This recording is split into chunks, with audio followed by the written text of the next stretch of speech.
അവങ്കിലേക്ക് നോക്കിയവർ പ്രകാശിതരായി, അവരുടെ മുഖം ലജ്ജിച്ചു പോയതുമില്ല.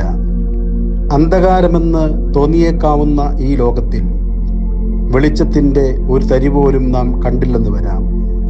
ഒരടി മുന്നോട്ടോ പിന്നോട്ടോ വയ്ക്കാൻ കഴിയാത്ത ഒരവസ്ഥയിൽ നാം എന്താണ് ചെയ്യേണ്ടത് എന്ന് അറിയാതെ വിഷമിക്കുന്നു.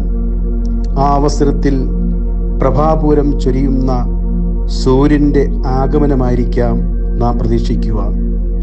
അതുമല്ലെങ്കിൽ കുളിർനിലാവ് ചൊരിയുന്ന ചന്ദ്രനെയെങ്കിലും നാം പ്രതീക്ഷിച്ചെന്ന് വരാം.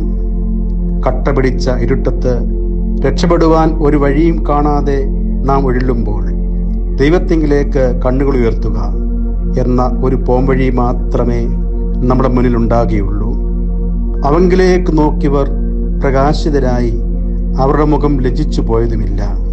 ഇസ്രായേൽ മക്കൾ തങ്ങളുടെ മരുഭൂയാത്രയിൽ സർപ്പത്തിന്റെ കടിയേറ്റവർ പാളയത്തിന് നടുവിൽ മോശ നാട്ടിയ പിത്തള സർപ്പത്തിലേക്ക് നോക്കിയപ്പോൾ മരണത്തിൽ നിന്നും രക്ഷ പ്രാപിക്കുന്നു. പാതി നോമ്പ് ബുധനാഴ്ച വിശുദ്ധ സ്ലീബ ആഘോഷത്തിന്റെ ശുശ്രൂഷയിൽ നാം ഇപ്രകാരം പ്രാർത്ഥിക്കുന്നു.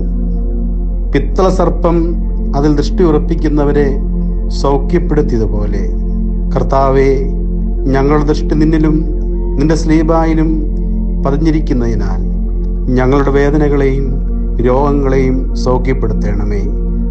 ഞങ്ങളുടെ കണ്ണുകൾ നിങ്ങൾ പതിഞ്ഞിരിക്കുന്നു, ഞങ്ങളുടെ ശരണവും പ്രത്യാശയും സദാ നിന്നിൽ പ്രതിഷ്ഠിച്ചിരിക്കുന്നു.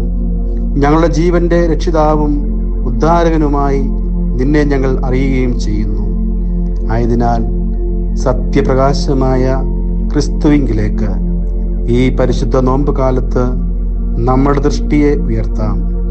ആ വെളിച്ചത്തെ പ്രാപിച്ച് ലോകത്തെ പ്രകാശപൂരിതമാക്കാം. നമ്മോടൊപ്പം ആ സത്യപ്രകാശമായ ക്രിസ്തു എപ്പോഴും ഉണ്ടെങ്കിൽ ഒരു അന്ധകാര ശക്തികൾക്കും നമ്മെ സമീപിക്കുവാൻ കഴിയുകയില്ല.